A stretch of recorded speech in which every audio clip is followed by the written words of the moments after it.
बिस्मिल्लाहिर्रहमानिर्रहीम सल्लल्लाहु अला नबिय्यिल उम्मिय्यिर रऊफ़िर रहीम। अच्छा, आपके सामने किताब है शरह में तामिल, क्या?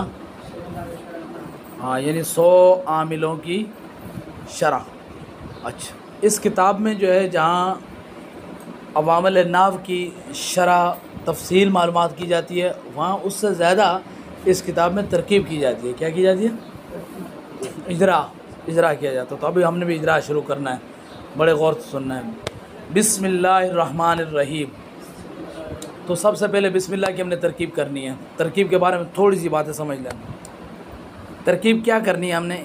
इसमें हमने सर्फ और नाव का इजरा करना है, और वो इस तरह करना है कि कोई भी लफ्ज़ आपके सामने आ जाए ना, तो आपने सबसे पहले तो उस पर यह देखना है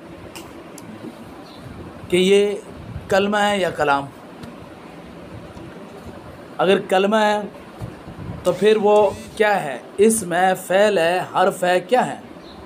तो इस्म, फ़ेल, हर्फ में उसको तलाश करना है कि वो इस्म है, फ़ेल है, हर्फ है, क्या चीज़ है भाई। तो इस्म, फ़ेल, हर्फ की तारीफ़ें पढ़ी आपने ना, तो वो उस लफ्ज़ के ऊपर लगानी है। उस तारीफ़ की रोशनी के अंदर आपने देखना है कि आया इस्म है, फ़ेल है, हर्फ है। फिर अगर इस्म है तो फिर इस्म की ज़ैली अक़साम में चले जाएंगे, कौन सी किस्म है, और हर्फ है तो उसकी किस्मों में चले जाएंगे, फ़ेल है तो फ़ेल की किस्मों में। यानी कि ये समझ ले कि हमने इस जगह पर जो भी लफ्ज़ मिलेगा उसके बाल की खाल उतारनी है, ऑपरेशन करना है, मुकम्मल तौर पर उसकी तहकीक करनी है, आसान लफ्ज़ों में। समझ आई बात? चलो अब शुरू करते हैं। बिस्मिल्लाह में सबसे पहले क्या आ रहा है? शाबाश, चलो शुरू करो यहीं से। बताओ, बा इस्म है, फ़ेल है, हर्फ है?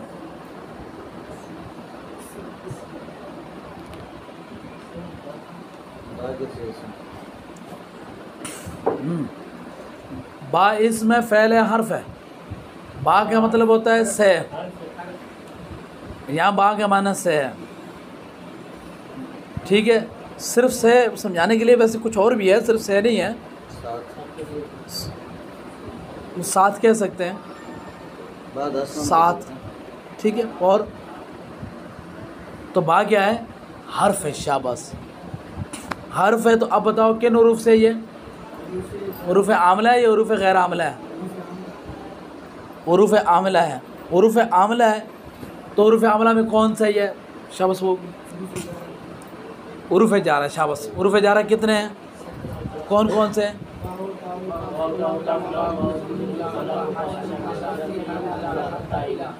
अब पता चल गया, बा हर्फ है।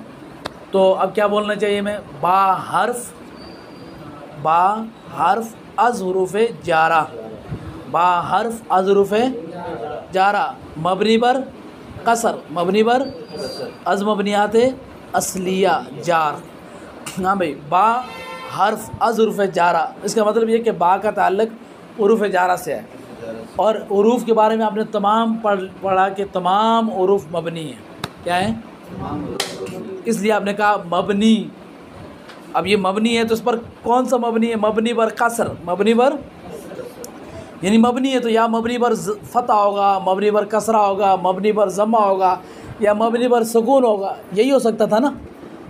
4 हालत एहतमाल हैं, 4 हालतें हो सकती थी, तो इन चारों में से ये है मबनी पर कसर। फिर मबनी की भी आपने किस्में पढ़ी है। मबनी 2 तरह का होता है, एक मबनी असल होता है, एक मुशाबे मबनी। तो ये कौन सा मबनी है? मबनी असल है या मुशाबे मबनी है? मबनी असल कितनी चीज़ें हैं?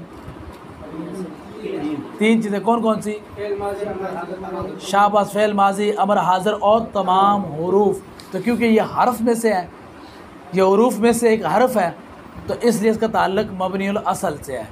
अब दोबारा मेरे साथ जुमले को दोहराओ। बा हर्फ अज़ हुरूफ जारा, मबनी पर कसर, अज़ मबनियात असलिया जार। बा हर्फ अज़ हुरूफ जारा, मबनी पर सुकून, सॉरी, मबनी पर कसर, अज़ मबनियात असलिया। फिर बोलो। हाँ, बा हर्फ अज़ हुरूफ जारा, मबनी पर कसर, अज़ मबनियात असलिया जार, अज़ मबनियात असलिया जार, ठीक है। हमारे साथ एक साथी पढ़ता था, उसका नाम था अमजद। तो मुझे तरकीब करते थे तो उसको थोड़ी तरकीब आती नहीं थी, बेचारे को तो परेशान होता। तो था शुगली मज़ाही आदमी। तो एक दिन जनाब कहने लगा, मुझे कहता था खान कि यार खान मैंने तरकीब कराओ। तो मैंने कहा चलो बैठो। अब मैंने तरकीब कराना शुरू की। मैंने कहा पढ़ो बा हर्फ अज़रूफ़ जारा। तो कहता है हूँ की करें अमजद बेचारा। अलिफ लाम ऐद खारजी, कहते सब कुछ भूल गया सरकार जी। देखा वाह हर्फ अज़रूफ़ आतवा, कहते पराठा नाल होएगा नाश्ता। ठीक है, अगर आपको इस तरह मुश्किल लगता है बा हर्फ अज़रूफ़ जारा,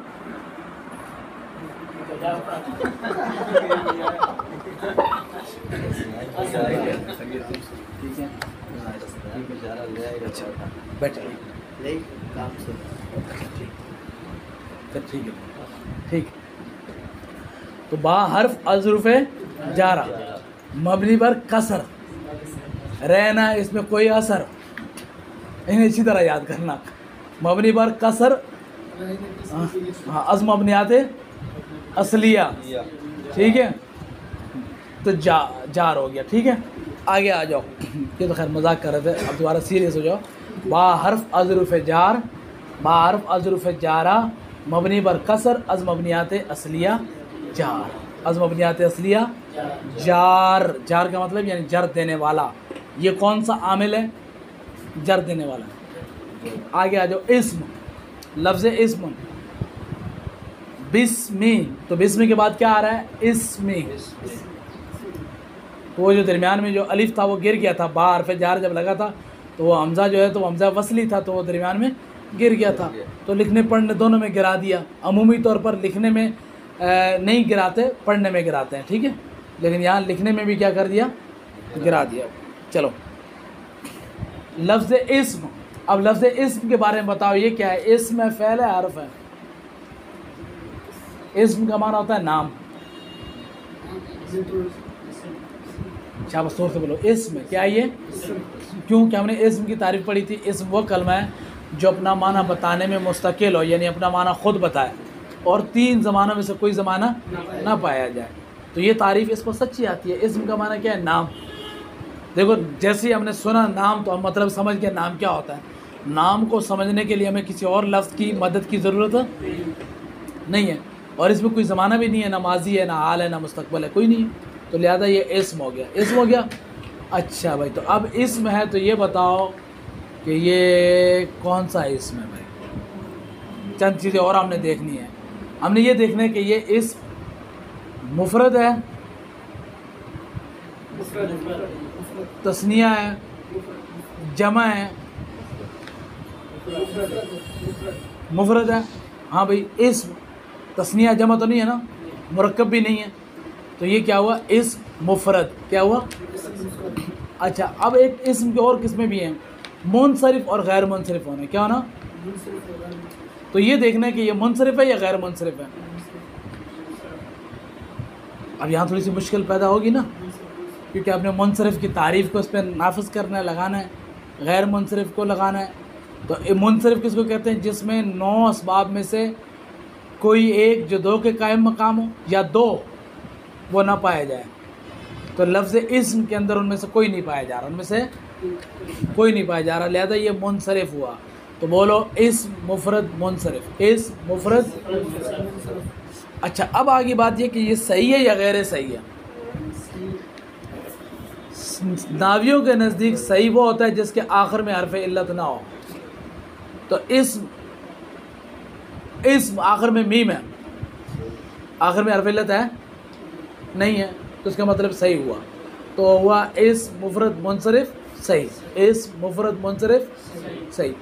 अच्छा, अब एक और एतबार को देखना है। आपने पढ़ा था जो भी कलाम अरब जो है, अरबी ज़बान का जो भी जुमला होगा, कलमा होगा, वो या मौरब होगा या मबनी होगा। पढ़ा था नहीं पढ़ा था? मौरब या मबनी। तो इसके बारे में बताओ, लफ्ज़ इस मौरब है मबनी है? क्यों मबनी है? बदलता है इसका, तो इस्म का तो बदल गया। जैसे देखो बा आया तो बा ने क्या कर दिया? बिस्मी।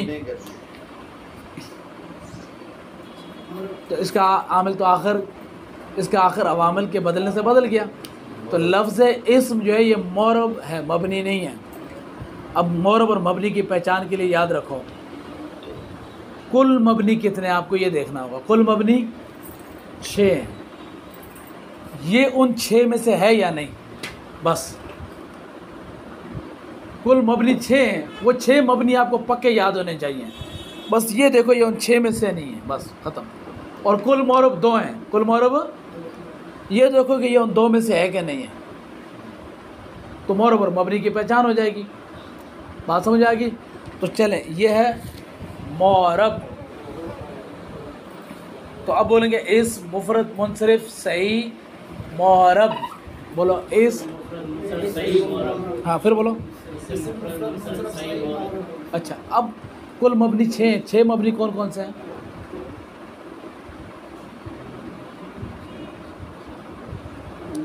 नामीर पढ़ी है ना आपने?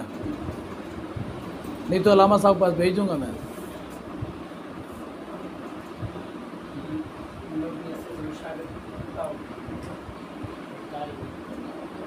कुल मबनी कितने हैं?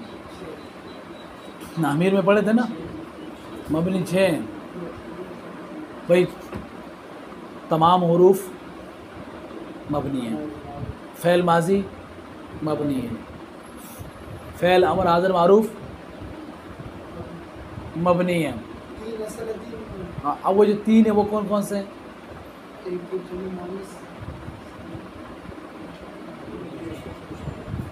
इसमें गैर मुतमक्किन, वो इसमें गैर मुतमक्किन है ना। इसमें गैर मुतमक्किन वो जो मबनी अल असल से मुशाबहत रखता हो। इसमें गैर मुतमक्किन की तारीफ़ करेंगे कि वो है जो मबनी अल असल से मुशाबहत रखता हो। तो इसमें गैर मुतमक्किन मबनी है, ठीक है। और इसमें मुतमक्किन मबनी है बशर्ते के तरकीब में वाक़े ना हो। हाँ, इसमें मुतमक्किन मबनी है बशर्ते के तरकीब में वाक़े ना हो। 5 हो गई।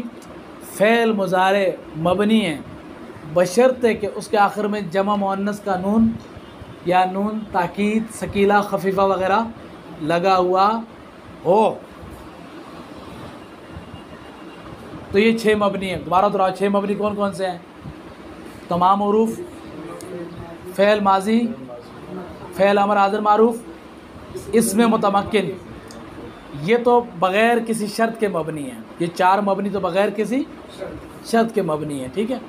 अब 2 मबनी ऐसे के जो मशरूत हैं। इसमें मुतमक्किन मबनी है बशर्ते के तरकीब में वाक़े ना हो, तरकीब में वाक़े ना हो। और फ़ेल मुज़ारे मबनी है बशर्ते के जमा मुअन्नस का नून उसके आखिर में हो, जैसे यदरिबना तदरिबना, या नून सकीला नून खफीफ़ा उसके आखिर में हो, जैसे यदरिबन्ना या यदरिबन। तो अब ये मबनी है, ये 6 मबनी। अब ज़रा इसको देखो, लफ्ज़ इस्म को। लफ्ज़ इस्म हुरूफ है, हरफों में से है नहीं है ना, बात ख़त्म हो गई। अब दूसरे नंबर पे आ जाओ। लफ्ज़ इस्म फ़ेल माजी है,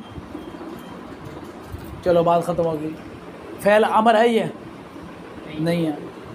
अब चौथी पे आ जाओ। लफ्ज़ इस्म इसमें मुतमक्किन है। इसमें मुतमक्किन वो जो मबनी अल असल से मुशाबहत रखता हो, और वो 8 हैं। वो कितने?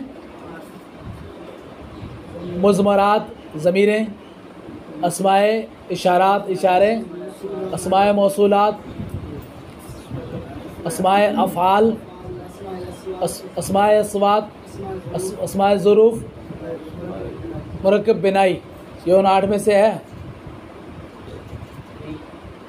नहीं है। तो इसमें मुतमक्किन भी नहीं है, इसमें मुतमक्किन भी ये नहीं हुआ। अब पीछे बचे 2। इसमें मुतमक्किन, इसमें मुतमक्किन वो जो मबनी अल असल से मुशाबहत ना रखता हो। इसमें मुतमक्किन वो था जो मबनी अल असल, इसमें गैर मुतमक्किन वो था जो मबनी अल असल से मुशाबहत रखता है, और इसमें मुतमक्किन वो है जो मबनी अल असल से मुशाबहत ना रखता। अब लफ्ज़ इस्म ये मबनी अल असल से मुशाबहत रखता है? नहीं रखता, तो ये इसमें मुतमक्किन है। क्या है? लेकिन इसमें मुतमक्किन के मबनी होने के लिए शर्त यह है कि तरकीब में वाक़े ना हो।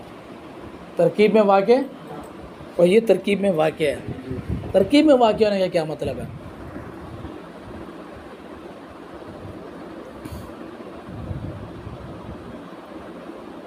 हाँ भाई, कुर्बान, ज़रा इस पर कुर्बान हो ना।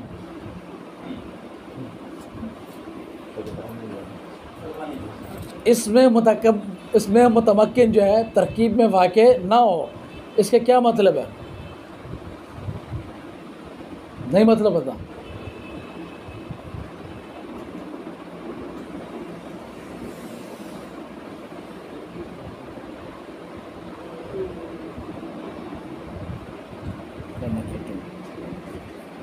चलो समझो, तरकीब में वाक़े ना होने का मतलब ये कि इबारत में इस्तेमाल ना हो। यार इतना आसान था लफ्ज़ है क्या? देखो मेरी बात सुनो, इधर ब्लाकों के ढेर लगा दो तो सब ब्लाक हैं, क्या है? दीवार में लगा दो तो फिर उनको बोलेंगे ब्लाक, क्या बोलेंगे? है तो वही है ना। लेकिन वहाँ क्या थे? अलग अलग क्या थे? लेकिन जब आपको दीवार में फिट कर दिया तो क्या हो गया? तरकीब में आ गए। अभी आप सारे इधर एक उधर चले जाओ, एक उधर चले जाओ, एक उधर चले जाओ, तो ये क्या नाम है आपका? हसनैन है। आपका नाम क्या है? रिजवान है आपका नाम? हाँ, तो एक कुर्बान, रिजवान, हसनैन है, ऐसे ही है। लेकिन जब सारे किताब लेके इकट्ठे होकर बैठोगे तो फिर कौन से दर्जे की क्लास है ये?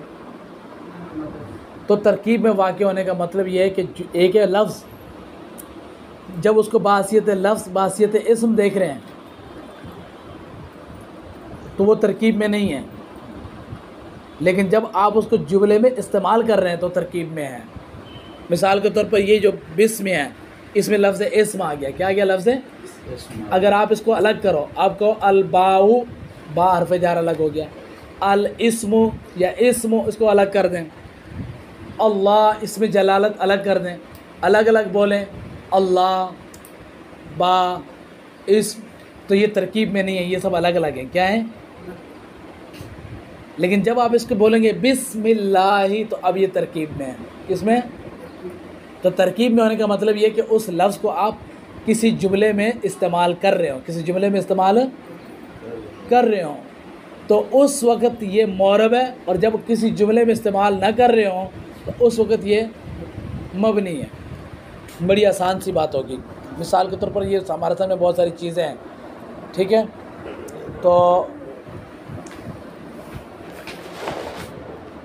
किताब, कलम, वरक, मैंने सब के आखिर को क्या करके पढ़ा? साकिन करके।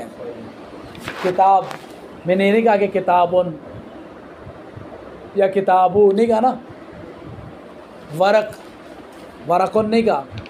कलम, कलमुन नहीं कहा। क्यों? ये सब मैंने मबनी पर सुकून क्यों किए?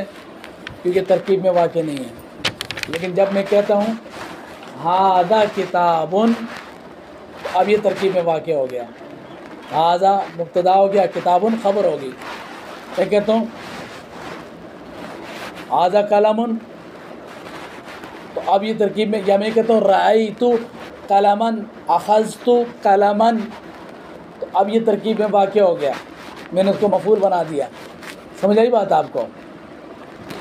ये है तरकीब में वाक़े होने का मतलब। तो इसमें मुतमक्किन जो है, अगर तरकीब में यानी आप उसका जुमले में इस्तेमाल कर रहे हैं तो वो मौरब है, और जुमले में इस्तेमाल नहीं कर रहे तो वो मबनी है। ये बात समझ में आ गई? आखिरी आ जाओ, मुज़ारे। ये जो लफ्ज़ इस्म है, ये मुज़ारे का सीगा है, तो बात ही ख़त्म होगी। जब मुज़ारे का सीगा ही नहीं तो नून जमा वगैरह मिलना मिलाना क्या है? कोई ज़रूरत नहीं उसकी, क्योंकि इसमें मुज़ारे फ़ैल, इसमें मुज़ारे नहीं फ़ैल मुज़ारे उस वक्त मबनी होता है जब उसके आखिर में जमा मुअन्नस का नून या सकीला खफ़ीफ़ा का नून मिला हुआ हो। तो आपने मौरब और मबनी की पहचान कैसे करनी है? अब आपके सामने मबनी आ गए, कितने आ गए? सारे 6 मबनी, सारे के सारे आपके सामने आ गए। तो किसी भी लफ्ज़ के बारे में आपने गौर करना है कि ये उनमें से है या नहीं है। अगर 6 मबनियों में से नहीं है तो फिर वो लामाला किससे है? मौरब से है। और मौरब की पहचान भी आसान है कि वो लफ्ज़ इसमें मुतमक्किन है और इबारत में इस्तेमाल हो रहा है तो मौरब है। और लफ्ज़ फ़ेल मुज़ारे है, आखिर में जमा मुअन्नस का नून नहीं है, सकीला खफ़ीफ़ा का नून नहीं है, तो वो मौरब है। कुल मौरब 2 हैं, मबनी 6 है। समझ आ गई बात। अब आखिरी बात दोहराओ और बात ख़त्म। इस्म, लफ्ज़ इस्म मुफ़रद मुनसरिफ सही, बोलो इस्म मुफ़रद मुनसरिफ मौरब बाहरकात सलासा। जो लफ्ज़ मौरब होता है उस पर 3 हरकतें आती हैं, ज़म्मा भी उस पर तीन हालतें आती है ना, 3 हरकतें आती हैं। हालत रफ़ा में ज़म्मा आती है, हालत नस्ब में फ़तह आती है, हालत जर में कसरा आती है ना भाई। तो इसलिए कहेंगे मौरब बारकात सलासा, बोलो मौरब बारकात सलासा, यानी मौरब है, तीनों हरकतों के अंदर आ रहा है। हालत रफ़ा में ज़म्मा आ जाएगा, हालत नस्ब में फ़तह आ जाएगी, हालत जर में कसरा आ जाएगी, तो मौरब बारकात सलासा। बस ये बाकी जो बातें थी वो मैंने आपको इजरा कराया है।